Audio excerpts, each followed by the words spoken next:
wa àwa máa ń tojúlé ni láti lọ́mọ bí ọ̀gbìn gbé tún dùn láti wá mú tọ́ láfún yín ẹ̀yin ará alékẹ́dùnbà ìjẹ̀gbádùn rẹ̀ ní òní òde wa òde eré ni níbi tí a ti rìn kọ́ṣọ́kọ́ṣọ́ tá a ti tọ́ kọ́ṣọ́kọ́ṣọ́ tá a ti wá sí ìgbọ́nú àwọn tó wà ní ipasẹ̀ bí a ti ṣe mú ààbò ró ipasẹ̀ bí a ti ṣe mú kí àwùjọ wa kó lè bá a tò. Sekinat Adégòkè Yusuf orúkọ tèmi lórí ètò àjọrò fún ti òní àwa sí igun ti àwọn ikọ̀ Oòduà People's Congress OPC ẹ̀ka tìpínlẹ̀ Ọ̀yọ́ òun ni ìgbésẹ̀ wa ló gbé ìgbésẹ̀ òun la gbé ìgbésẹ̀ lé lórí fún ti sáà yìí níbi tí màá ti máa kí olùdarí ikọ̀ náà ní ìpínlẹ̀ Ọ̀yọ́ kú dédé àsìkò yìí ẹ kú dédé àsìkò yìí sà. ẹ ṣe àtọ́kùn ẹ kú ọjọ́ mẹ́ta ọjọ́ kan pẹ̀lú. kí gbogbo ara lè o ẹ kú dédé àsìkò yìí o etí tí ẹ fi ń gbọ́ mi ò ní di ojú tí ẹ fi ń wò mí ò ní fọ́ sálàáfíà bàbá yín. àdúpẹ́ ẹ bá wa dárúkọ yín fún àwọn aráalé. orúkọ mi ni Kọ́mírọ́tìmí Olúmọ Ògúntúndé tí mo jẹ́ olùdarí ẹgbẹ́ OPC ní abẹ́ ìṣàkóso Ìbà Ààrẹ Gani Abíọ́dún Ìgè the 15 Ààrẹ Ọ̀nà Kakanfò ilẹ̀ Yorùbá èyí tèmi ń ṣojú gẹ́gẹ́ bí olórí ẹgbẹ́ wọn ní ìpínlẹ̀ Ọ̀yọ́. tó ẹ ṣeun adúpẹ́ o ní orí ọ̀rọ̀ gbogbo ní ṣókí wọ́n ní bí ọmọdé ò bá bá tàn yóò bá àròbá sì rí bàbá ìtàn ní tó ṣe bí òwe má bínú ẹ jẹ́ àti ẹ̀mọ̀ ní ṣókí ohun tó mú ikọ̀ Oòduà wọ orílẹ̀-èdè Nàìjíríà. ẹ ṣe àtọ́kùn tí ẹ ò bá gbàgbé ní 1993 ó ní ẹgbẹ́ OPC ni wọ́n ṣe ìdásílẹ̀ àkídẹ̀ ló fà á ní 1993 tí mo sọ yìí gbogbo wa la mọ̀ ìgbà tí wọ́n deny June 12 election ti late MKO Abiola nígbà yẹn ìyẹn ní ọ̀pọ̀lọpọ̀ àwọn ọmọ Yorùbá wá wò ó wípé ó dàbẹ̀ ni pé ìrẹ́jẹ ni bí wọ́n ṣe deny election June 12 yìí lẹ́yìn tí gbogbo èèyàn mọ̀ wípé late MKO Abiola òun ló gbégbá orókè tó wọlé àwa wò wípé bóyá torí pé wọ́n ti ń wo Yorùbá bí ikọ̀ tí ò ní ẹ̀yà kankan tó ń jà fún ilẹ̀ Yorùbá mọ́ ni because láti ìgbà tí àwọn bàbá wa bàbá Àgbẹ̀kọ̀yà tí wọ́n ti parí sáà tí wọ́n ti lọ so ìgbàgbọ́ ọ̀pọ̀lọpọ̀ ni pé kò sí ikọ̀ kankan nílẹ̀ Yorùbá tó tiẹ̀ ń jà bóyá láti gbẹnusọ fún ọmọ Yorùbá mọ́ àwa wò wípé lásìkò tẹ́lẹ̀ ìṣẹ̀lẹ̀ yìí àwọn kan wá kóra wọn jọ nínú ẹ̀ láti rí late Dr. Fẹ́mi Fáṣẹ̀hùn Ìbà Ààrẹ tí wọ́n wà ní Ààrẹ Ọ̀nà Kakanfò báyìí Ìbà Gani Adams Dúpẹ́ Onítìrí àti àwọn bẹ́ẹ̀ bẹ́ẹ̀ lọ wọ́n wá kóra wọn jọ láti pé kí wọ́n jẹ́ aṣáájú láti jà fún ẹ̀tọ́ ọmọ Yorùbá because ẹ̀tọ́ wa ni wọ́n deny right wa ni pé láti jà fún ẹ̀tọ́ ọmọ Yorùbá wípé Yorùbá ní kí ni ìtọ́sí aráàlú dẹ̀ dìbò fún Yorùbá ó dẹ̀ wọlé ìyẹn tí mò ń sọ nígbà late MKO Abiola kí wá ló dé tí wọ́n deny right wa ìyẹn ló wá mú kí àwọn tí mo dárúkọ yìí wọ́n form ara wọn wọ́n wá wò pé olùkọ́ lálẹ́ fún ẹgbẹ́ yìí láti fi jà fúnlẹ̀ Yorùbá wọ́n wá wò pé káwọn fún ní Oòduà People's Congress èyí tá a ṣọ̀tì ẹ̀ sí OPC àwọn tí mò ń dárúkọ wọn yìí ó tó di gbẹgbẹ ìwáyé àwọn ti wà nínú ẹgbẹ́ kan tó ń pè ní nàdẹ́kò so ìgbà tó wá rí pé opportunity lélẹ́yìí ìpè káwọn náà ní ẹgbẹ́ kan tí ó mọ jà fúnlẹ̀ Yorùbá so lára wọn wá padà irú Ìbà Gani Adams tó jẹ́ fi Ààrẹ Ọ̀nà Kakanfò nísìn wọ́n wà nínú nàdẹ́kò ńgbà yẹn bàbá lè Dr. Fẹ́mi Fáṣẹ̀hùn wọ́n wà nínú nàdẹ́kò ńgbà yẹn so àwọn lọ́wọ́ parapọ̀ láti form ẹgbẹ́ tí a fún lórúkọ tá à ń pè ní Oòduà People's Congress OPC ẹgbẹ́ ló wá bẹ̀rẹ̀ sí fi ẹ̀hónú hàn nígbà yẹn pé ànígbà o ẹ gbọ́dọ̀ fún wa lẹ́tọ̀ọ́ wa ẹ gbọ́dọ̀ dẹ́ ẹ̀tọ́ wa padà fún wa torí eléyìí ìbò yẹn wà glaring gbogbo ẹ̀ ló mọ̀ yìí pé àti north àti east àti south ìpè Abiola ni gbogbo wọn ni wọ́n dìbò yẹn fún so nígbà tí ẹ̀hónú yìí bẹ̀rẹ̀ sí ń lọ àwa rí i pé èyí tá a rò tẹ́lẹ̀ òun kọ́ ni ìjọba lọ gbé padà wá bá wa èyí tá a rò ní pé pàtó pé ẹ̀hónú yẹn ń lọ kí wọ́n pe àwọn àgbààgbà lù ìpè òkè o lórí ẹ̀tọ́ Abiola late MKO Abiola tàbí náà yìí ẹ jẹ́ káwọn bàbá ṣe fọ́ọ̀mù láti débò ká dà padà fún wọn níta kan máa rí ni pé ṣe ni tí wọ́n bẹ̀rẹ̀ sí sọ ní gbogbo tó wá ti rí ta bá ti dúró ta fẹ́ pé dúró tó lórí meeting OPC officers shoot aside pé kọ́ máa fi pọ́nmọ́ tú wa ká so ìyẹn ló wá mú kí ẹgbẹ́ yìí náà wá fi ìrìnkúrìn pé tó bá jẹ́ pé bọ́n lẹ́bàá fi mọ́ tú wa ká láti má lè jà fún ẹ̀tọ́ Yorùbá, ẹ̀tọ́ ilẹ̀ wa, ẹ̀tọ́ ìbò tí a dì,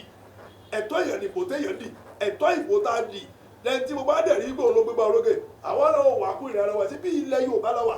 ají ṣe bí Yorùbá là rí Yorùbá kì í ṣe bí bá bẹ́ẹ̀ ní gangan Yorùbá ló léwé Yorùbá ló légbò olówó mú kí OPC padà wálé làwọn náà wá nìkan pé tó bá jẹ́ pé tìbọn ni òyìnbó tó ṣe pẹ́ńsù ló ṣe lẹ́sà òyìnbó tó ṣe ní ló ṣe gbéringbéri ẹ̀ka náà mọ wá tá a fi jẹ́ kí ètò ààbò kó wà fún wa tó bá di pọ́ bá kó bọ́dé yẹn ló padà sí OPC di olóògùn táwọn náà fi wá wá ohunkóhun tá a lè fi rọ̀gbà yí wa ká nítorí pé àwọn ní lajú sílẹ̀ kí tẹ̀mẹ̀dù kó wọnú ẹ̀ so ńgbà táwọn náà padà sílé lọ bá gbogbo àwọn bàbá wa ó ti rí bá ó ti rí bá ó ti rí bá ìpínlẹ̀ fẹ́ ṣe o eléyìí gbà eléyìí lò eléyìí lọ dánwò òun ló sọ OPC di olóògùn ìdásílẹ̀ bí Oòduà People's Congress bó ṣe jáde ní 1993 torí pé wọ́n deny election late MKO Abiola tí gbogbo lè Nàìjíríà tí wọ́n dìbò fún. ẹ wá jẹ́ ń dá yín padà pé n tó sọ OPC dológun ṣé oògùn ọ̀hún sì wà títí dìsí. kí ló dé oògùn rebi gan wọ́n ní Ọlọ́run ń bẹ bíi tàtijọ́ àwa là sí bàbá bíi tàtijọ́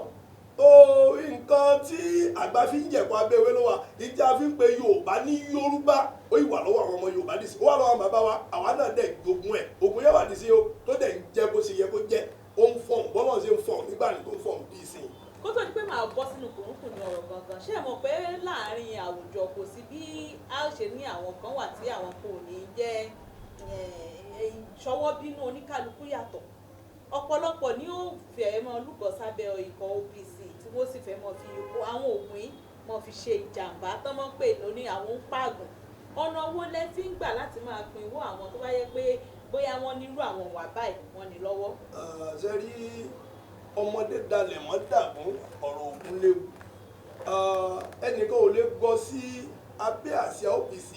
láti fẹ́ ṣe àbúrò kàkà ṣìírí ọmọtù torí ẹgbẹ́ yìí ẹgbẹ́ funfun ni ẹgbẹ́ Olódùmarè ni ẹgbẹ́ ayé ni so ẹgbẹ́ funfun ni kì í ṣe ẹgbẹ́ tó gbọ́dọ̀ dáwọ́ bọ àbòsí nígbà tí ẹnikẹ́ni bá ti fẹ́ búra sínú ẹgbẹ́ gẹ́gẹ́ bí ọmọ ẹgbẹ́ ìbúra tí wọ́n wà níbẹ̀ pé gbogbo ohun tí ń bá nínú ẹgbẹ́ yìí o tó jẹ́ bí àǹfààní láti dáàbò bo ilẹ̀ bàbá mi láti jà fún ẹ̀tọ́ ọmọ Yorùbá tí n bá fẹ́ lò ó láti fi ìwà burúkú báyìí ni kò ṣe bọ̀dí fún mi so ìbúra òun la fi máa ń pa ọ̀dàlẹ̀yẹ̀ lẹ́nu mọ́ ìbúra la fi máa ń káwé èké ènìyàn so ìbúra ti wà léyìí tó jẹ́ wípé tó bá ti búra yẹn tán tó bá fẹ́ ta sí àgẹ̀rẹ̀ lọ fi nítorí náà ẹgbẹ́ ìwà míì o lè lo ọjọ́ mẹ́ta ká ṣe rí ẹ̀ tútù. tó lórí ọ̀rọ̀ gbogbo lórí ètò ààbò lásìkò tá a wà yìí ní àìpẹ́ yìí àwọn gómìnà láti apá gúúsù ìwọ̀ oòrùn wọn pé bíríkótó wọ́n gbé ikọ̀ àmọ̀tẹ́kùn kalẹ̀ oníkálukú tí wọ́n fẹ́ òun hàn pé ẹlẹ́ẹ̀fẹ́ ṣe ikọ̀ elétò ààbò àwọn ti ẹ̀yà Yorùbá ẹ lọ kó àwọn igun sí OPC nìkan síbẹ̀ wọ́n ní ṣé àwọn OPC nìkan nìkan tí ó wà tó ń jà fún ààbò lẹ́yìn ọ̀rọ̀ ti Yorùbá dé wọ́n láwọn ikọ̀ lóríṣiríṣi wà ń bẹ̀ bí àwọn Àgbẹ̀kọ̀yà ni àwọn ọlọ́dẹ wà ń bẹ̀ àwọn ó ṣe wá jẹ́ OPC nìkan ṣé lóòótọ́ ni ó jẹ́ pé OPC nìkan náà kó sínú àwọn ikọ̀ àmọ̀tẹ́kùn. ẹ ṣe àtọ́kùn ẹ rí ìdásílẹ̀ àmọ̀tẹ́kùn òṣèyìn ẹni tọ́lọ́ ń fi ṣẹ́rán tí mò ń bọ̀ nínú orúkọ ẹ̀ tí a ò bá gbàgbé ní ọdún tó lọ not last year 2018 January 13 ní kété tí ipa rẹ̀ Gani Adams tí wọ́n ní orí ọ̀fẹ́ àti di Ààrẹ Ọ̀nà Kakanfò lẹ̀ Yorùbá iṣẹ́ àkọ́kọ́ tó kọ́kọ́ mú ṣe nìyẹn gbogbo alamọ̀ pé tó jọ mẹ́tò ààbò ó ti kú mọ́ orílẹ̀-èdè lára kì í sọ̀rọ̀ a máa sọ̀rọ̀ South West ó kú mọ́ orílẹ̀-èdè lára tẹ́bí tó bá ti sàn sórí ilẹ̀ ló ń bọ̀ ohun tó bá ti affect national àwọn state yòókù kò sí bí ó ṣe lè pa wọn lára ètò ààbò orílẹ̀-èdè yìí ó ti kú láti bí 12 years 13 years ago and àwọn àwọn gbogbo ọ̀nà wo ni wọ́n lè fi dá ètò ààbò orílẹ̀-èdè padà orílẹ̀-èdè tètò ààbò ẹ̀ bá ti kú ohun tó pọ̀ ti kú mọ́ lára ọrọ̀ ajé ibẹ̀ ti kú ìdàgbàsókè ibẹ̀ ti kú agriculture ibẹ̀ ti kú education ibẹ̀ ti kú because olóyìnbó ní security first and nínú ẹ̀tọ́ tẹ́ ẹ̀ gbọ́dọ̀ kọ́kọ́ ní gẹ́gẹ́ bí ọmọ orílẹ̀-èdè kan tó ní ètò ààbò lórí ẹ̀mí àti dúkìá nígbà tí ètò ààbò bá wà lórí ẹ̀mí àti dúkìá nígbà tí èmi àti ẹ̀yin sùn ẹ ráyè ronú pẹ̀lú ọ̀bá owó tí mò ń gbà ṣé ní tí mo ní kí ni mo lè tún máa dá sílẹ̀ tí mo lè wọ́n ṣe pẹ́pẹ́ ìpẹ́ tí ó jẹ́ àǹfààní fún mi tàbí fún ẹlòmíì tí màá fi síbẹ̀ nígbà tí fọkànbalẹ̀ wà nílùú nìyẹn ìfọkànbalẹ̀ ni ó jẹ́ kéèyàn lè ronú ìlú tí ò bá ti sí fọkànbalẹ̀ ibi tí èèyàn ti ń sùn tí ò lè forí lóṣùbà tó ń gbọ́ pa níbẹ̀ yẹn tó ń ro oríṣiríṣi òdìráyè ronú tó dáa so ètò ààbò kú orílẹ̀-èdè lára gbogbo àwọn tó padà wá ń ṣẹlẹ̀ yẹn ló wá padà wá ń débà because tí ètò ààbò bá wà lórí ẹ̀mí dúkìá others follow ìlú tí ètò ààbò bá wà lórí dúkìá ẹ rí àwọn investor wá wá sí orílẹ̀-èdè yẹn tàbí state yẹn nígbà tó mọ̀ wípé táwọn bá mú débẹ̀ kò ní bàjẹ́ yóò mọ lé sí ni so àwọn investor wá láti fẹ́ invest sí orílẹ̀-èdè yẹn tó ìgbà tètò ààbò ti kú kò sẹ́ni tó ń bọ̀ láti ìlú kan fẹ́ wá so owó ẹ̀ níná tó fẹ́ wá invest sórílẹ̀-èdè tí ò sí ètò ààbò mẹ́ ètò ààbò sí fún ẹ̀mí kò sí dúkìá bí ẹ̀mí ṣe ń ṣòfò ní dúkìá ń ṣòfò ṣé wá rí ti ikọ̀ àmọ̀tẹ́kùn tẹ́ mẹ́nu lé in 2018 kété tí ibà rẹ̀ Gani Adams tí ọlọ́run kádàrá wípé kí wọ́n di Ààrẹ Kakanfò ilẹ̀ Yorùbá iṣẹ́ àkọ́kọ́ tó kọ́kọ́ mú ṣe ni pé wọ́n wo pé gẹ́gẹ́ bí ààrẹ ilẹ̀ Yorùbá kí la fẹ́ wí nípa tèmi pé mo tiẹ̀ ṣe à ń gẹ́gẹ́ bí ẹni tí mo bá mọ̀ tẹ́lẹ̀ pé jagunjagun ni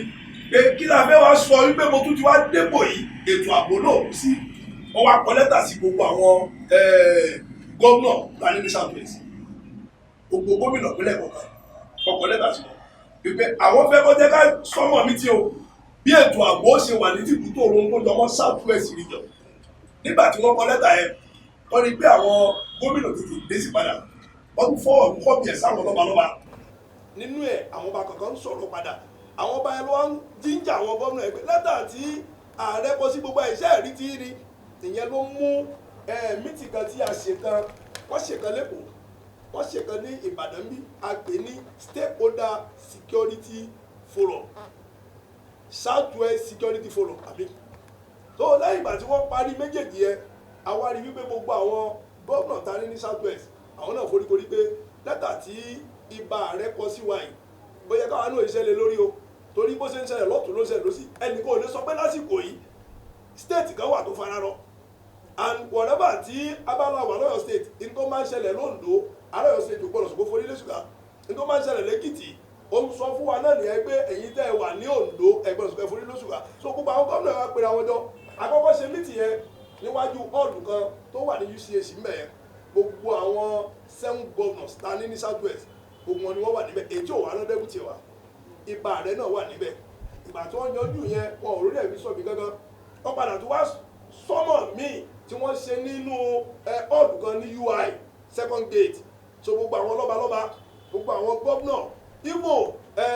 inspector general wọn ló wá represent president so lórí ọ̀rọ̀ ètò ààbò ibẹ̀ ló ti sọ wípé ìtọ́jú ọmọ ètò ààbò South West wípé òun gbé lé ibà rẹ̀ Gani Adams lọ́wọ́ àti àwọn lọ́balọ́ba inspector yes tó wà níbẹ̀ báyìí ọ̀gá àgbà ọlọ́pàá lórí bẹ́ẹ̀ ni openly ni wọ́n declare pé tó jọmọ́ ètò ààbò South West yo IG ò dẹ̀ ní sọ̀rọ̀ without the knowledge of the presidency so ohun tí IG wá sọ níjọ́ yẹn ìgbàgbọ́ wa mọ̀ wípé ohun tí wọ́n fi sọ lẹ́nu pé kọ́ wá sọ nìyẹn wípé kí wọ́n gbé lé ibà rẹ̀ àtàwọn lọ́balọ́ba lọ́wọ́ kété tí wọ́n parí program yẹn ìntàwá lérò ní wípé wọ́n ti gbà wọlé pé kí wọ́n form local security ìntàwá tẹ́lẹ̀ ní community policing but later nígbà tá a rí pé area tí àwọn ìjọba fẹ́ fi gbé yẹn pé òkè wọ́n á form local security lẹ́yìn tí ó mọ̀ ọ́n àwọn ọlọ́pàá àti àwọn all the security agents ta ní tí ó mọ̀ kún wọn lọ́wọ́ a ní Nigeria soldier we have Nigeria Navy we have Nigeria Air Force a ní àwọn custom a ní àwọn civil defence kò yẹ kó tún jẹ́ pé irú orílẹ̀-èdè yìí tàbí irú ìpínlẹ̀ kọ̀ọ̀kan lẹ́kọ̀ọ́ tó máa bá wọn ní pọ̀lísì ọ̀tọ̀ tó ń bára wọn yìí pẹ̀lú àwọn elétò àbúta ní àwọn àdìgbòdà bẹ́ẹ̀ ni pé omi pọ̀jọ kà lọ ni ìyẹn ló jẹ́ kí wọ́n á fọ́ọ̀mù in tó ń jọmọ́ àmọ̀tẹ́kùn corps àmọ̀tẹ́kùn corps yẹn tí ìbá ní ṣe mistake tó ìbẹ̀rẹ̀ ní ìsìn July ọdún tá a wà yìí ní Ọ̀yọ́ state ń bí ìbẹ̀rẹ̀ títí wọn àwọn other state bóyá bí Oǹdó àwọn ti bẹ̀rẹ̀ tí wọ́n ṣáájú àwọn bí Ọ̀ṣun bẹ̀rẹ̀ tí wọ́n ṣáájú Ọ̀yọ́ state tá à ń sọ nípa ẹ̀ July 9 lórí àbẹ́ni pé wọ́n bẹ̀rẹ̀ iṣẹ́ lórí títí wọn nígbà tó dẹ̀ bẹ̀rẹ̀ iṣẹ́ yẹn wọ́n káàmpù wọn for 2 weeks ṣe é ráwọn tó bá ń sọ yìí pé OPC nìkan ni wọ́n kó sílùú àmọ̀tẹ́kùn wọn mọ tí wọ́n ń sọ ni o àwọn ọmọ wa tó wà nínú Àmọ̀tẹ́kùn wọn ò lè ju bí 150 plus lọ, and out of the 1,500 tí wọ́n ní wọ́n recruit, so OPC members tó wà níbẹ̀ is about 150,000. Àgbẹ̀kọ̀yà wà níbẹ̀, FGN wà níbẹ̀, Sọ̀lúdẹ̀rọ̀ wà níbẹ̀. Bẹ́ẹ̀ ni àwọn kan tí wọn ò tiẹ̀ ń ṣe ọmọ ẹgbẹ́ tí wọ́n lọ gba fọ́ọ̀mù tí wọ́n dẹ̀ gbà wọ́n wà níbẹ̀. Wọ́n ń sọ ọmọ ẹgbẹ́ neutral person, wọn belong sí ẹni Yorùbá group kankan, àwọn náà gba fọ́ọ̀mù wọ́n wà níbẹ̀. tó pẹ́kọ́ àwọn sọ pọ́ bíìsì nìkan ni wọ́n kó síbẹ̀, irọ́ tó jìnnà sóòótọ́ ni o. ṣe mọ̀ pé lára àwọn àlàyé tẹ́ ẹ ṣe nísìnyí ìgbésẹ̀ ọ̀rọ̀ Àmọ̀tẹ́kùn yìí láti pàṣẹ ìbà ààrẹ gángan ní Àmọ̀tẹ́kùn, ẹni tí a fi joyè tó wọṣọ ẹkùn tó dé fìlà ẹkùn, òun gángan ní ẹkùn, so adapí ẹ̀ ní Àmọ̀tẹ́kùn, so ààrẹ gángan ní bẹ̀rẹ̀ Àmọ̀tẹ́kùn tó ń ṣẹlẹ̀ ní gbogbo tìkútò òun tó jọmọ́ Southwest. ẹ wá ṣeun lórí pé bí wọ́n ṣe wá gba àwọn ikọ̀ tí pẹ̀lú àlàyé pé oníkọ̀jìkọ̀ náà kó jọ sínú Àmọ̀tẹ́kùn, bí wọ́n ti ṣe gba àwọn ikọ̀ tí ṣé àwọn tí ó jẹ́ pé oògùn tó ń jẹ́ oògùn gangan náà gbà ní àbáwọn tán kàwé, àbí àwọn tí wọ́n kàwé tẹ̀ kàn tún fi ìwé oògùn tẹ̀ fi hàn làwọn tí wọ́n gbà sínú Àmọ̀tẹ́kùn. Ó ní category by category. ẹ ṣáà wò. Ṣé mọ̀ pé nígbà tí wọ́n gbé fọ́ọ̀mù yẹn jáde, wọ́n jẹ́ kó yé wa wípé ẹni tó máa ní less lẹni tó máa ní school certificate. Now àwa bẹ̀rẹ̀ sí fẹsẹ̀ alẹ̀ nígbà yẹn wípé gbogbo ẹgbẹ́ Yorùbá la pé, ẹgbẹ́ OPC la pé, ẹgbẹ́ Àgbẹ̀kọ̀yà la pé Sọ̀lúdẹ̀rọ̀, ṣé gbogbo àwọn ọmọ tó wà ńbẹ̀ yìí àti gbogbo àwọn bàbá yìí tí wọ́n dẹ̀ ní nǹkan tó lè wúlò fúnlẹ̀ Yorùbá láti dáàbò bo Yorùbá lọ́wọ́, ṣé ẹni tí Yorùbá ti wá ní school cert ṣé kò lè nípa nínú Àmọ̀tẹ́kùn yìí? Àwọn náà wá padà dárò wípé ókè nínú Àmọ̀tẹ́kùn oníkálukú máa ní ọ́fíìsì tó máa handle. Àwọn bá àtẹ́pẹ́ nínú Àmọ̀tẹ́kùn surveillance ló máa wà, àwọn bá àtẹ́pẹ́ intelligent ló máa wà, so àwọn bá àtẹ́pẹ́ ọ́fíìsì ló máa wà. Ẹni tó máa wà lọ́fíìsì tó máa kọ report ó gbọ́dọ̀ jẹ́ ẹni tó mọ̀wé, tó lè kọ́, tó dẹ̀ lè list sí yàn, tó wà kúlẹ̀dẹ̀, tó calm. So àwọn bá tó jẹ́ pé iṣẹ́ tiwọn kò jọ mọ́ ọ̀rọ̀ òwe, wọ́n gbà lára wọn náà. So kì í ṣe pé gbogbo wọn náà ni wọ́n padà gbélé lórí pé tó o bá ti ní school cert wọ́n tó gbogbo ẹ̀ ní ìpele òkò lè bàjọ́ wúlò fúnra wọn lápapọ̀. So tẹ́lẹ̀tẹ́lẹ̀ nínú kò ń ṣe tuntun tẹ́ tí wọ́n ń gbọ́ ni pé ọ̀pọ̀lọpọ̀ àwọn ikọ̀ OPC ni wọ́n máa ń jẹ́ oní agídí ni tipátipá ni wọ́n máa ń fi páàgùn láti máa fi ṣàkárá fáwọn èèyàn. bó o lẹ ti ṣe àwọn tó jẹ́ pé bóyá wọn ní school cert tí wọ́n gbà wọn wọlé tí wọ́n sì gbà wọn, bó o lẹ ṣe ìdánilẹ́kọ̀ọ́ wò lẹ fún wọn, àwọn ìlanilọ́yẹ̀ wò lẹ fún wọn tẹ́ tó fi máa yàtọ̀ pé ìgbà tí OPC ó yàtọ̀ sígbà àtàmọ̀tẹ́kùn yìí, àwọn nǹkan wò lẹ ṣe fún wọn. mo tẹ́ bá tiẹ̀ ń béèrè lọ́wọ́ ti èmi tẹ́mi fẹ́ ṣàlàyé pé àwọn ikọ̀ tó kù tí wọ́n gbà sínú Àmọ̀tẹ́kùn tí kì í ṣe OPC wọn, because èmi lè fi dá yín lójú Bíbélì wípé tọ́ ọmọ rẹ kó lè máa fọ́ nísìnyí. Ní kété tí mo ti wà ní orí ètò ìṣàkóso yìí gẹ́gẹ́ bí olùdarí ẹgbẹ́ OPC láti bí ọdún 5, ohun àkọ́kọ́ tí mo kọ́kọ́ mú ṣe ni pé mo dá ẹgbẹ́ yẹn padà kúrò nípò tó wà tẹ́lẹ̀ ní Ọ̀yọ́ state yìí padà sí ipò ọmọlúwàbí lójú àwọn aráàlú. Mo jẹ́ kí OPC mọ̀ pé àwọn aráàlú àwọn lọ̀rẹ́ wọn, àwọn lèèyàn wọn. And lẹ́yìn ìgbà yẹn mo wá organize seminar, mo invite àwọn tí wọ́n ní òye ní ilé ẹ̀kọ́ nílé ìwé tí a mọ̀ pé wọ́n lóye lórí ọ̀rọ̀ ìlú, bí wọ́n ṣe lè bá èèyàn sọ̀rọ̀ téèyàn òfin ní mọ́ da ìwà papọ̀ mọ́ òfin, tí òfin ní fi ìṣe máa kọlu òfin. Mo pè wọ́n wá dá àwọn alẹ́kọ̀ọ́ láti University Ìbàdàn, wá dá àwọn alẹ́kọ̀ọ́ láti Poli Ìbàdàn, wọ́n bá wọn sọ̀rọ̀ ẹgbẹ́ tẹ̀ ń ṣe fúnlẹ̀ Yorùbá ni. Àwọn nǹkan yìí òfin wà, ìlànà ẹgbẹ́ wà, tẹ́ bá ti tẹ̀lé ìlànà ẹgbẹ́ ẹ tẹ̀lé ìlànà òfin. So mo dẹ̀ rí pé lẹ́yìn ìgbà tí ìdánilẹ́kọ̀ọ́ yẹn ti wáyé léraléra bí 5 6 mo rí pé ìgbésí ayé tuntun ó bẹ̀rẹ̀ nínú ayé àwọn ọmọ wa. Ìjọba ẹgbẹ́ akọ́kọ́ bìí sí ń dàlú, OPC bá gbọ́ tó ń dàlú ní ìṣẹ̀ṣẹ̀ ìwádìí ẹ̀ bóyá àwọn kan tá a ti lé dànù kóònù ẹgbẹ́ yìí tá a rí pé a ti kìlọ̀ fún wọn wọn ò gbọ́, adẹ̀wá wò ó wípé tabaníkà báwọn eléyìí máa ṣe aṣọ funfun láwọ̀ kí wọ́n má bàa ta epo sí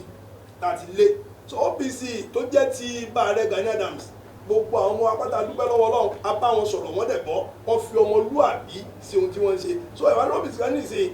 ó wá sọ pé òun ló ń bìkan lọ ń búramúra mu oògùn mẹ́nìkan àwọn tó níṣẹ́ ọwọ́ ajẹ́kọ̀ọ́ padà sí ìdíṣẹ́ ọwọ́ wọn àwọn tá a mọ̀ pé wọ́n ìdílọ́kọ̀ láti pé wọ́n further education wọn sí. So a jẹ́ kí wọ́n tẹ̀síwájú nínú ẹgbẹ́ lọ́yọ̀ state ń bí we have BSc we have doctor we have ani prof láàrin wa ani medical doctor tó lè jẹ́ member OPC like my secretary this is so ó ní degree ó wà okay in education. So irú yẹn ó jẹ́ kí àwọn ọmọ ẹgbẹ́ náà mọ̀ fi wọ́n mọ̀ ṣe àríkọ́ṣe ẹ̀ tó fẹ́ kàwé padà sí ìwé ẹ̀ ẹ̀ tó fẹ́ dúró pẹ̀lú iṣẹ́ ọwọ́ ẹ̀ kó padà wọ́n wá fi ọmọlúwàbí kún. So mo ní gbogbo ẹni sọ fún yín pé ẹgbẹ́ OPC led by Ààrẹ Gani Adams tí èmi ló ti lójúmọ́ so lórí fún ní ìpínlẹ̀ Ọ̀yọ́ gbogbo àwọn ọmọ wa ní títí wa wọ́n bá ìgbà mu tààrà náà dẹ̀ ń kọ́ mẹ́bí wọn wípé ohun gbogbo yí padà sọ wá dúpẹ́ lọ́wọ́ lọ. Lásìkò táwa yìí ní ìpínlẹ̀ Ọ̀yọ́ ọ̀pọ̀lọpọ̀ náà ti ń sọ pé ètò ààbò ìpínlẹ̀ Ọ̀yọ́ ò fi bẹ́ẹ̀ kún mọ́ gẹ́gẹ́ bí ikọ̀ elétò ààbò. Ǹjẹ́ ẹ̀yin náà rí lọ́nà báyìí pé ó fẹ́ dàbí pé ètò ààbò ti ń sapá kan jàmọ́? Ìbáṣepọ̀ wo gan ló wà láàárín ẹ̀yin àti ìjọba ìpínlẹ̀ Ọ̀yọ́? Mi ní pápọ̀ ìbéèrè méjì lẹ́bìrì yẹn màá dáhùn ẹ̀ ní kọ̀ọ̀kan ẹni tó bá bèrè ọ̀rọ̀ ló fẹ́ díẹ̀ gbọ́. Káwọ́ sọ̀rọ̀ nípa ọ̀rọ̀ ètò ààbò àwọn àgbàlagbà wọ́n ní amúkùn ẹrù ẹwọ́ ó ní ṣé òkè lẹ́ ń wò ní ẹ̀bá wò sàlẹ̀ bá mọ̀ pé ní tó jẹ́ kí òkè wọ́ ìsàlẹ̀ ló ti wá. Mo sọ̀rọ̀ bá ní bẹ̀rẹ̀ pẹ̀pẹ̀ ọ̀rọ̀ mi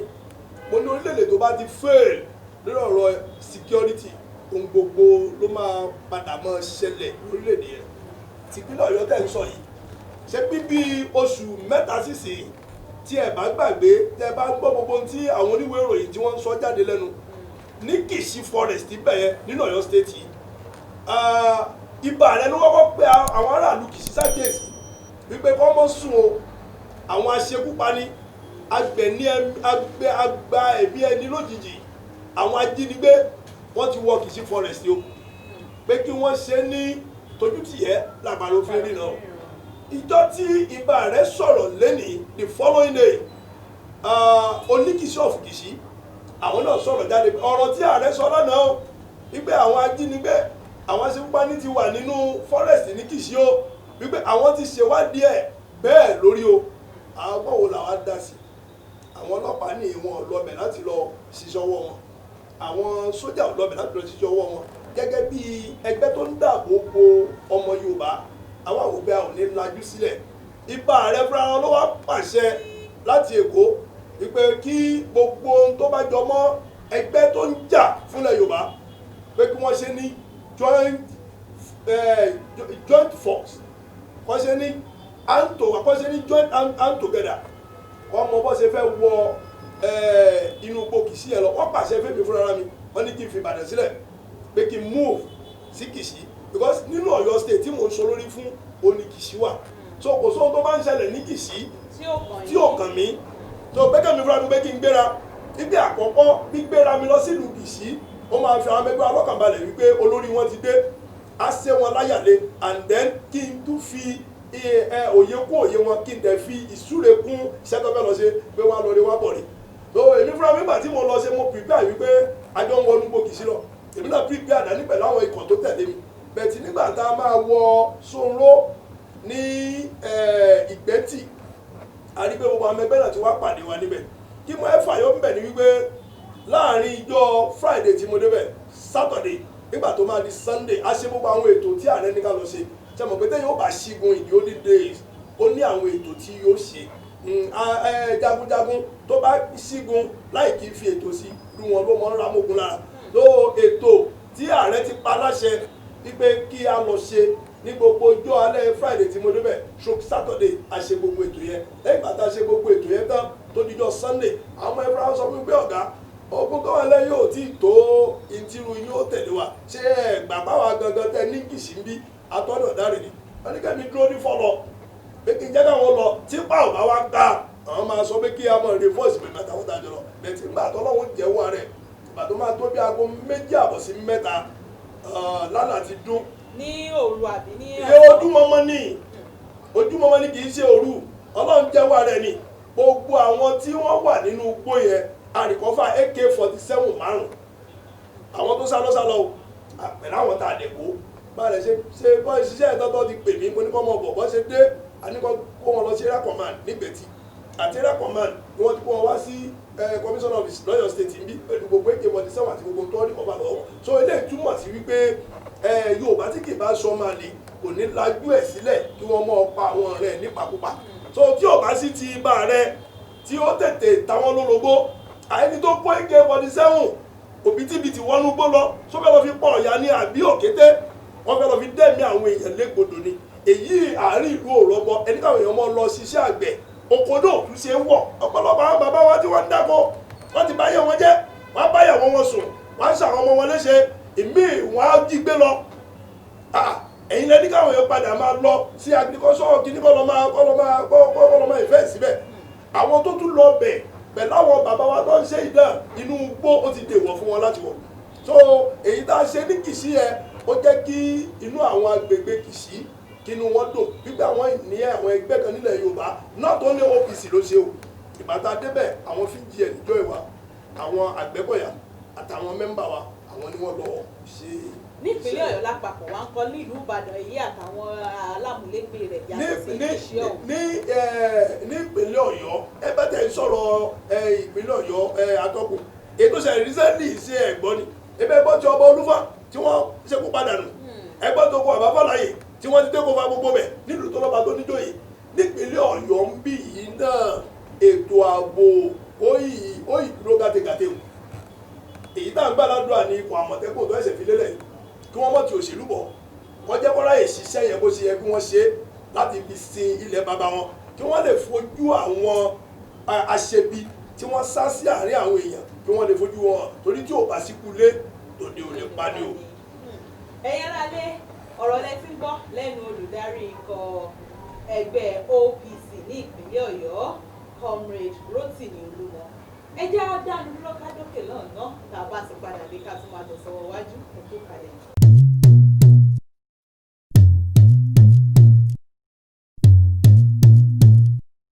ẹ káàbọ̀ padà sórí ètò àjọrò ọ̀rọ̀ ṣì ń bọ̀ o a sì ń tẹ̀sí ọwọ́ wájú lórí ìfọ̀rọ̀wérọ̀ ọ̀hún tọ̀ nígbà tí à ń bọ́rọ̀ pẹ̀lẹ́ ká tó lọ fún ìdádúró lára ìbéèrè tí mo béèrè ní ìbáṣepọ̀ láàrin ikọ̀ OPC àti ìjọba ìpínlẹ̀ Ọ̀yọ́. ẹ ṣe àtọ́kùn à ń so níjà ara wa kò sí jùjùjù ohun tí mo lè sọ wípé bóyá pé OPC nígbà lọ́wọ́ ìjọba ìpínlẹ̀ bí kì í ṣe pé kí ètò àlàáfíà ìdáàbòbò kó ti jọba ìbáṣepọ̀ tó dọ́gbọ́rọ̀ wà pẹ̀lú wa lórí wípé lórí ọ̀rọ̀ ẹgbẹ́ wa wọ́n jẹ́ kí ohun gbogbo lọ bí bó ṣe yẹ kó lọ ṣùgbọ́n kì í ṣe pé bóyá kó ní nǹkan kan tíjọba ń ṣe fún wa tó special òwe Yorùbá kan wọ́n ní èrà sọ pé àwọn òdìbẹ́ lọ táwọn fi ṣe kíní kan láàrin ara wọn ẹgbẹ́ yìí fúnra rẹ̀ ló ń gbé bùkátà ara wọn a ò gbowó lọ́wọ́ ìjọba náà dẹ̀ fún wa àwa lè sọ lọ́la o bẹ̀tẹ̀ ẹgbẹ́ yóò sí fún láti fi máa request fòǹkò ní tó bá mọ̀ pé nǹkan ìtọ́ sí wa pé ilé ìta bá fi kún fún àwọn ẹgbẹ́ yìí yóò túbọ̀ jẹ́ ohun ìwúrí láti túbọ̀ lè ṣe ju bí ó ṣe yẹ kí wọ́n ṣe lọ because púpọ̀ nú àwọn èèyàn tí kan bá ti ṣẹlẹ̀ ní kí làwọn OPC ń wò OPC tẹ̀sán pé kí ló ń wò yẹn ta ló ń san sálárì fún OPC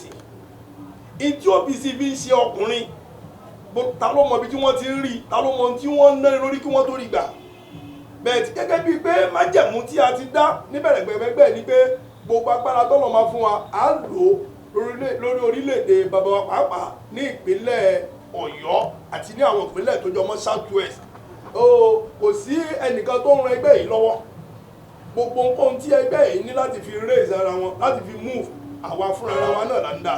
irú èmi tí mo jẹ́ olórí ẹgbẹ́ nípínlẹ̀ Ọ̀yọ́ nìsín ebi ò pa mí mi ò dẹ̀ yìí o with a little tó ń wọlé fún mi ní ìdíṣẹ́ tí mo ń ṣe àmókè so mo dẹ̀ tú Ọlọ́run ó tún ṣẹ́kù tí mo fi lè tún ran ẹgbẹ́ tí mo jó lórí fún lọ́wọ́ ìwọ̀sán lórí ẹgbẹ́ tóun fúnra ẹ̀ ò bá níkápá láti lè gbọ́ bùkátà irú ẹ olórí ẹgbẹ́ bẹ́ẹ̀ yóò ṣe ẹgbẹ́ bí ò ṣe yẹ kó ṣe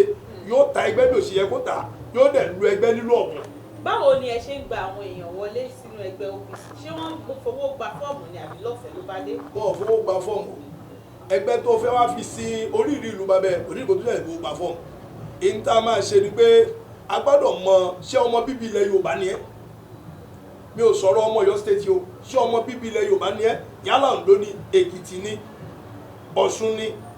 so sọmọ bíbí ilẹ̀ Yorùbá ní àkọ́kọ́ ẹlẹ́ẹ̀kejì kí ni èròǹgbà ẹ láti wá darapọ̀ mẹ́gbẹ́ yìí ó kàn lé kàn mọ́ pé kọ́kọ́ lọ́dà pọ̀ mọ́ OPC láti mọ́ fi dàdúgbò dàlúrú èròǹgbà ẹ afẹ́ mọ́ tábà rí pé èròǹgbà ẹ ó papọ̀ mọ́ kọ́ọ̀sì títí wa pé láti jà fún ààbò láti gba Yorùbá kúrò lóko ẹrú ni àgbà kì í ṣe ọ̀rọ̀ owó wọn ló búra fún ni ìbúra la fi ń kóra wa níjànú ìbúra lèyàn fi mọ́ ń yọ ọ̀sẹ̀ ọ̀dàlẹ̀ láwùjọ ìbúra lèyàn fi mọ́ ń fojú òṣìkà hàn láwùjọ á nìkan lọ búra fún pé owó ẹgbẹ́ ẹ̀ lẹ́ni o nǹkan báyìí o gbọ́dọ̀ ṣe nǹkan báyìí ló gbọ́dọ̀ mọ̀ ṣe o dẹ̀ gbọ́dọ̀ ní èròǹgbà kan náà ni pé bí Yorùbá ó ṣe kúò lóko ẹrú tí Yorùbá ò ní di ẹni àmúsí lábẹ́ àwọn ọ̀ràn tó kù. ẹ mẹ́nubà pé ara ohun tí ẹ jẹ́jẹ́ ni pé fún ààbò ní ìpínlẹ̀ àti lórílẹ̀‐èdè lápapọ̀ ikọ̀ Yorùbá ní OPC kí ló kan OPC pẹ̀lú ọ̀rọ̀ Nàìjíríà lápapọ̀. ẹ ṣé kò ní dàbí pé tó tàn ṣàtọ́júbọ̀ lọ àwọn ẹ̀yà tí ẹ̀yà míì tí èṣe ti. irọ́ àrùn tó ń sogójì ló ń sọ̀dún o ní tó sábúlẹ̀ gbogbo ọlọ́yà níṣẹ́ o tí èèyàn bá sọ pọ̀rọ̀ Ọ̀yọ́ state ní ká mọ̀ sọ nígbà tó ké ò bá tó sísàlẹ̀ lè torí nígbà tí ìpínlẹ̀ ò bá ti dá tẹ́gbẹ́ lórí ò lè sún wọn tó tẹ́ bá ń sọ̀rọ̀ nípa wípé ọ̀rọ̀ Ọ̀yọ́ state nìkan tí òkè ò dẹ̀ tó ṣé tá bá sọ̀rọ̀ nípa orílẹ̀-èdè Nàìjíríà ṣé ní Àbújá àlọ́mọ Yorùbá ń bẹ ni ṣé ní north àlọ́mọ Yorùbá ń bẹ ni ṣé ní east àlọ́mọ Yorùbá ń bẹ ni bẹ́ẹ̀ làwọn ẹ̀yà yòókù náà wà láàrin wa níbí so èyí tí a lè rò wípé ó ṣe kókó ń bẹ ni pé tí òkè bá ti tò ó dájú wípé ìsàlẹ̀ ó tò so ọ̀rọ̀ orílẹ̀-èdè Nàìjíríà ó jẹ́ OPC náà lógún o. báwo lẹ wá ṣe ń ṣàmójútó àwọn ẹ̀yà rẹ àwọn ìpínlẹ̀ míì yàtọ̀ sí gúúsù ìwọ̀ oòrùn south west àwọn ẹ̀. ṣàmọ̀ pé bẹ́ẹ̀ mi ṣe jẹ́ state coordinator níbí bẹ́ẹ̀ náà lóníkálukú ní gbogbo state yẹn. ṣé pé káàkiri Nàìjíríà ní òkú bẹ́ẹ̀ ni a ní coordinator Kano so a ní tàbújá so a ní tẹ̀dó a ní ti Kwara a ní tèkìtì. tó sì ní ìbáṣepọ̀ pẹ̀lú àwọn ìjọba tó wà láwọn ìpínlẹ̀ náà. bẹ́ẹ̀ ni tí gbogbo wa dẹ̀ gbọ́dọ̀ pàdé ní every blessed Tuesday ní meeting ẹni national meeting NCC ibẹ̀ ní bá ààrẹ tí máa àdírẹ́sì gbogbo wa fún bíi 2 to 3 hours lórí kí ló ń ṣẹlẹ̀ ìwà tá a gbọ́dọ̀ bẹ̀rẹ̀ gbọ́dọ̀ dásílẹ̀ bẹ̀rẹ̀ gbọ́dọ̀ dásílẹ̀ so a ní coordinator ran orílẹ̀-èdè Nàìjíríà. tó tẹ́ bá ti wá ní kí ẹ fún ìjọba àpapọ̀ nímọ̀ràn lórí ìlànà ètò ààbò tó lè mú kílẹ̀ Nàìjíríà kó dúró lọ́kàn ṣoṣo ẹ bá wa fún wọn nímọ̀ràn. èyí tí màá kọ́kọ́ sọ níbẹ̀ tó bá jẹ́ pé ti ìjọba àpapọ̀ èmi ìbá ní kí wọ́n tẹ́tí kọ́ gbọ́n tí àwọn èèyàn paláriwo báyìí o orílẹ̀-èdè ní ìdàtútò tí wọ́n pè ní restructuring kí wọ́n jẹ́ kọ́ tó o tí ẹ ò bá gbàgbé bóyá bíi ọ̀sẹ̀ tó lọ ẹni bí wọ́n ṣe ṣekú pa àwọn àgbẹ̀ tí wọ́n fẹ́ lọ kórè ráìsì tí wọ́n gbìn àwọn ń sọ̀rọ̀ pé bí èèyàn bíi 60-70 ní táwọn èèyàn sọ ni pé wọ́n mọ̀ dá 100 nílùú tó lọ́ba tó níjòyè àǹkí tó fi kankan kún fún yín nígbà tí mo gbọ́ ti ìṣẹ̀lẹ̀ yẹn mo á pe àwọn èèyàn mi kan tí mo níbẹ̀ yẹn wọ́n jẹ́ kí n mọ̀ wípé àwọn táwọn ń ṣiṣẹ́ ní north ń bí táwọn jẹ́ àwọn kọ̀ǹdátọ̀ wọ́n láwọn ọmọ ń bribe àwọn Boko Haram kọ́ máa bà wá finish àwọn ni kọ́ máa wá kidnap àbí kọ́ pa àwọn dànù wọ́n lọ́ máa bá wọn àwọn á dẹ̀ gbé owó gidi fún wọn wọ́n ní sọ wọ́n á dẹ̀ fún àwọn ní bóyá oṣù ni o ọ̀sẹ̀ ni o táwọn gbọ́dọ̀ fi ṣiṣẹ́ táwọn bá tó sùn yẹn bá ti lé àwọn gbọ́dọ̀ tún lọ rí ní owó bóyá orílẹ̀-èdè tá a wà tí a lọ ń ṣẹ́tù Boko Haram tá a dẹ̀ ní Nàìjíríà sójà Nàìjíríà Army Nàìjíríà Navy tó èmi ò bá gba ìjọba nímọ̀ràn kí wọ́n pe àwọn ọ̀tọ̀kùlúùlú kí wọ́n jẹ́ kó torílẹ̀-èdè yìí tó ẹlẹ́ẹ̀kejì wá rí àwọn tó jẹ́ bóyá state policing Àmọ̀tẹ́kùn gbogbo àwọn ẹgbẹ́ tó wà nílẹ̀ Yorùbá bíi OPC Àgbẹ̀kọ̀yà káwọn náà kí wọ́n túbọ̀ ló wọn lágbára because wọ́n ní gbé kájọ gbé so tí àwọn ẹgbẹ́ yìí náà àwọn Boko Haram àwọn tá a gbọ́ nípa wọn ní pé oògùn wà lọ́wọ́ wọn àwọn Nàìjíríà Army púpọ̀ nú àwọn èèyàn yìí àwọn ọ̀tí ẹ̀ mẹ́wé wọn mẹ́kò wọ́n kàn gbójúlé ìbọn tí wọ́n gbé dání AK-47 and that AK-47 tó gbé dání gan ẹlòmíì ti ń lo tiẹ̀ ó lé lọ́dún mẹ́wàá. Àwọn Boko Haram tẹ́bá gbogbo àwọn ọ̀bọ tó ń ṣò lórí fídíò clip táwọn ẹ̀ àwọn brọ́dá ní wọn AK-47 ẹ̀ tó bá rògbò kan dání àjẹ́ tó gbé tuntun dání èwo ni ó sọ̀gá ara wọn. Boko Haram dẹ̀ lóògùn púpọ̀ ní àwọn sójà wo lóògùn so kí ló dé tíjọba fúnra rẹ̀ ò fọ́ọ̀mù àwọn kọmitì kan lókàtírú ibà rẹ̀ tí mo sọ yìí ẹni tọrọ Yorùbá yé tó fi ṣe Yorùbá náà ni wọ́n fọ́ọ̀mù àwọn kọmitì kan wọ́n láwọn ìgbáradì tí wọ́n mọ̀ ṣe fún àwọn ológun wa ológun tó ń gbẹ̀mọ̀ lọ́wọ́ kó lọ dojú kọ ọ̀tá òun náà gbọ́dọ̀ ní tó gbẹ̀mí lé yàtọ̀ sí ìbọn tó gbé dání kí wọ́n fọ́ọ̀mù àwọn kọmitì yẹn kọ́ fi owó kọ́ fi sponsor wọn kọ́ máa ṣègbáradì fún àwọn ológun wa kọ́ mọ́kàn mọ́ pa wọ́n dànù nípa ìyà kọ́ dẹ̀ ran gbogbo àwọn ẹgbẹ́ tó wà nílẹ̀ Yorùbá lọ́wọ́ irú ẹgbẹ́ tó wà nílẹ̀ Yorùbá Ẹgbẹ́kọ̀yà wà OPC wà Sọ̀lúdẹ̀rọ̀ wà gbogbo orúwọ iná lọ́wọ́ tí wọ́n lè fà kalẹ̀ tí wọ́n darapọ̀ mọ́ àwọn sójà yẹn láti dojú ìjà kọ àwọn agbésùnmọ̀mí yẹn so ìmọ̀ràn mi síjọba nìyẹn o kọ́ má dágunlá àwọn èèyàn ń kú lọ o bẹ́ẹ̀ ni èèyàn ń pa àwọn èèyàn bí wọ́n ṣe ń kú bẹ́ẹ̀ ni ebi tún ń pa wọ́n so kíjọba bá wa wá solution sí èyí táwọn sọ lórí ti ìpínlẹ̀ Ọ̀yọ́ èyí tí gómìnà wa onímọ̀ràn Ṣèyí Mákindé tó ti dáwọ́lé lọ́rọ̀ Àmọ̀tẹ́kùn mo tún rí náà mo wò lórí tẹlifíṣàn àwọn community policing ọba àrùn wọn lágbára kò sí kékeré iṣẹ́ ìlú o àwọn tí a fẹ́ sọ pé kí wọ́n ṣe iṣẹ́ tí ó mú ìwúrí wá àwa náà ó ká ṣe ohun tó tọ́ pẹ̀lú wọn kóríyá fún wọn so kí wọ́n jẹ́ kọ́ mọ̀ yìí pé gbágbágbá ni ìjọba wà lẹ́yìn wọn kí wọ́n dẹ̀ jẹ́ kí ohun èlò àti dojúkọ ọ̀tá kí wọ́n jẹ́ kí kó kún ohun tí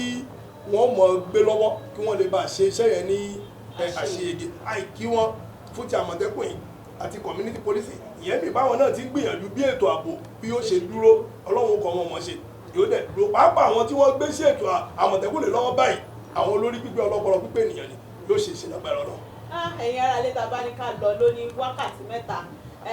comrade Olúmọ wọ́n mọ̀ sọ lọ ni wọ́n mọ̀ tú lọ tí wọ́n ní dúró lórí bí wọ́n ti ṣe wò pé àwọn àfojúsùn àti ohun tó yẹ kí ìjọba ó bójútó ẹ ṣeun púpọ̀ tẹ ìgbà wá lálejò a lérò pé tí a bá tún kọ̀ sí láwọn ìgbà míì ẹ ó ti tẹ́wọ́ gbà wá. àdá yìí ló lórí ń tẹ́tí ẹ̀ gbé wa tó jọ mọ́rọ̀ ní tí àwọn ayé fẹ́ gbọ́ ni iléeṣẹ́ yóò ní jóná Ọlọ́run mọ̀ ṣàlékún àlàáfíà yìí. àṣẹ ìmọ̀ràn ẹ̀yin aráalé ẹjẹ́ a máa tún fi àdàgbé ètò ká máa fi rọ̀ sí àyín o tó bá tún di nígbà míì ẹ ó ti mọ̀ pàdé wa lórí ètò àjọrò lórí ìkànnì Àwarawa TV ẹ má gbàgbé láti tẹ̀lé wa lórí gbogbo ẹ̀rọ ayélujára gbogbo láti mọ ohun tó tún lọ láwùjọ wa Sekinat Adégòkè yìí sì lórúkọ tèmi lórúkọ gbogbo ikọ̀ tá a jọ wá sí ọ́fíìsì coordinator àwọn ẹgbẹ́ OPC nípínlẹ̀ Ọ̀yọ́ à ń kí tó tutù lábọ̀.